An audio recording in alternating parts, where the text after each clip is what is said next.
हर हर शंकर, जय जय शंकर।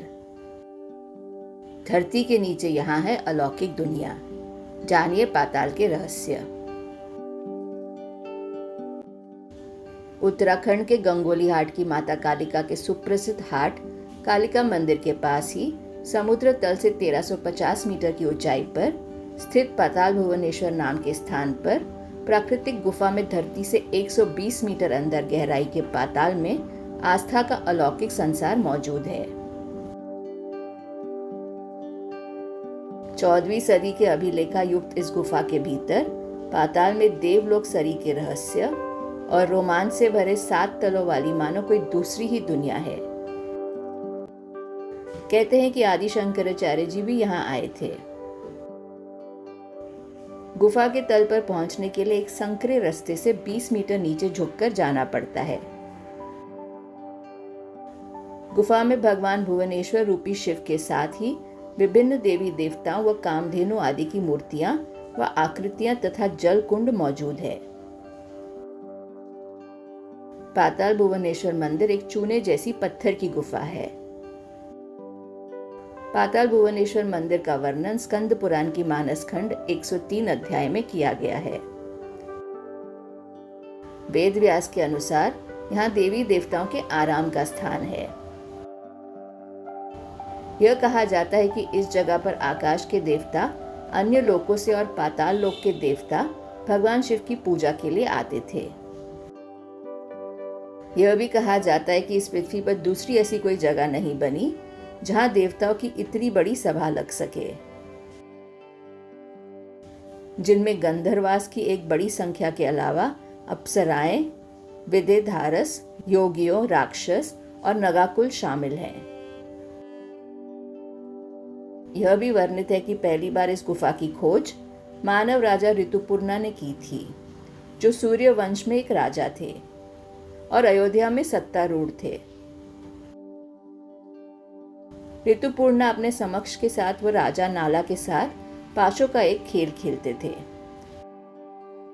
कहा जाता है कि एक बार राजा नाला को उनकी पत्नी रानी दमयंती ने इस पाशों के खेल में हरा दिया और पत्नी से हारने के बाद जेल जाने से बचने के लिए राजा नाला ने राजा ऋतुपर्णा से उसे छिपाने का अनुरोध किया।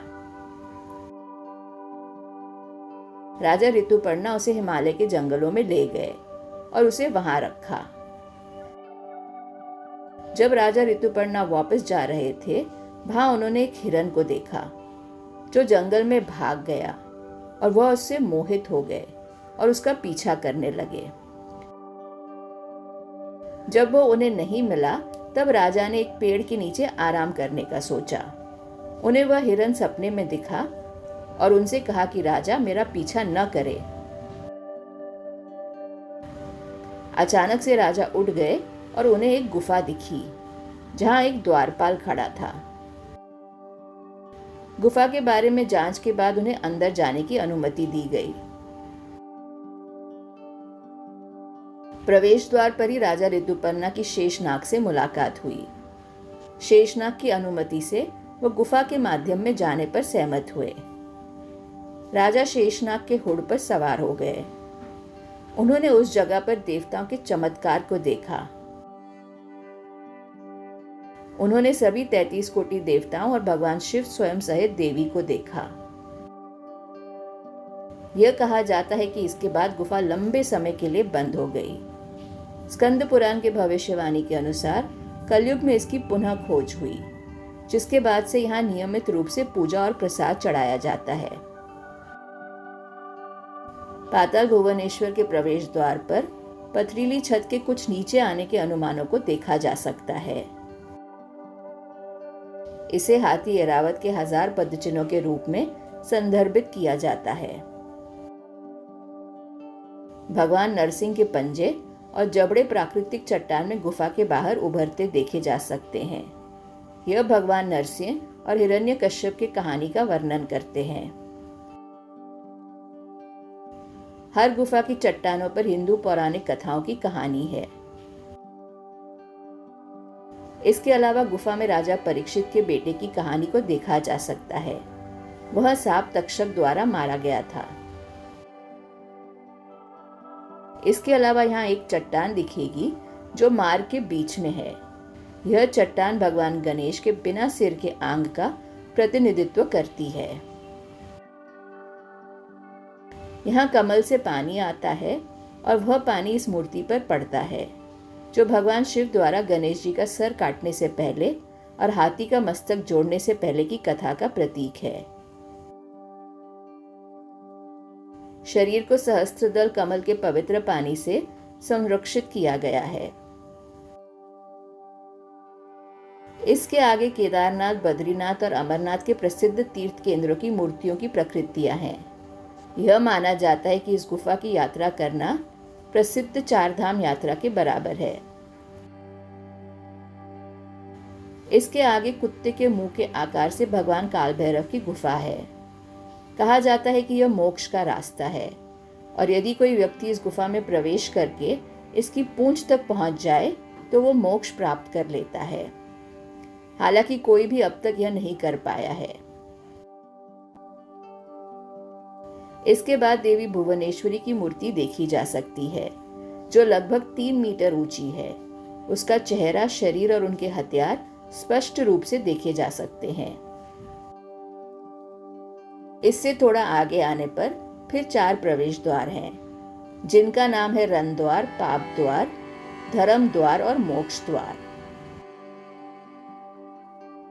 आप रन द्वार और पाप द्वार में प्रवेश नहीं कर सकते क्योंकि वे द्वार बंद हैं। केवल धर्म द्वार और मोक्ष द्वार खुले हैं। यह माना जाता है कि पाप द्वार रावण की मृत्यु के बाद बंद कर दिया गया था और रन द्वार महाभारत युद्ध के बाद बंद किया गया था। इसके आगे एक चट्टान है जो पेड़ के आकार की है। यह कल्प वृक्ष का प्रतिनिधित्व करती है, जो इच्छाओं के अनुदान के लिए माना जाता है। कुछ आगे बढ़ते ही कमल रूपी चट्टान दिखती हैं, जिनमें से पानी बाहर आता है, जो सफेद पानी की भांति है। यह दूध का प्रतिनिधित्व है। यह बूंदें भारांक पाली पर गिरती हैं। यह ब्रह्म खोपड़ी का प्रतिनिधित्व है। कहा जाता है कि पानी पहले सफेद रंग का था, जिसमें अमृत मिला हुआ रहता था। जिस हंस को ब्रह्मा द्वारा अमृत के पानी से अलग करने के लिए नियुक्त किया गया, वह लालची था और उसने अमृत पीने की कोशिश की। जिसे श्रापित किया गया था वह एक पत्थर में बदल जाए और उसका मुंह उल्टे दिशा की ओर हो जाए। उसे इस पत्थर में बड़ी स्पष्टता के साथ देखा जा सकता है। गुफा के अंदर की दीवारों पर पूरे ब्रह्मांड का रूप दिखता है। यह सप्तऋषि मंडल का प्रतिनिधित्व करता है। छोटी गुफा की दीवारों के बाहर पेश पत्थर की एक बड़ी संख्या में हिंदुओं के सभी 33 कोटि देवी देवताओं का प्रतिनिधित्व करता है। पांडवों द्वारा खेला गया खेल इन गुफाओं के कोनों में दिखाया गया है। वनवास के दौरान पांडवों ने भगवान शिव के जटा के नीचे ध्यान किया। उन्होंने इस गुफा के गुप्त मार्ग के माध्यम से बद्रीनाथ का दौरा किया। चूंकि भगवान शिव की जटा के माध्यम से गंगा नदी का रिसाव रहता है, अतः यह भगवान शिव अपनी जटा से गंगा नदी के पानी को रोकने की कोशिश का प्रतिनिधित्व किया है। इसके आगे 4 युगों की अनुमानित चट्टान दिखाई देती है, जिन्हें सतयुग, त्रेता युग, द्वापर और कलयुग माना जाता है। इन्हें स्पष्ट देखा जा सकता है। हालांकि 3 अनुमानों को बंद कर दिया है, यह उनके युग के अंत का संकेत है। लेकिन कलयुग का प्रतिनिधित्व करने वाले पत्थर की धीरे धीरे ऊंचाई बढ़ रही है।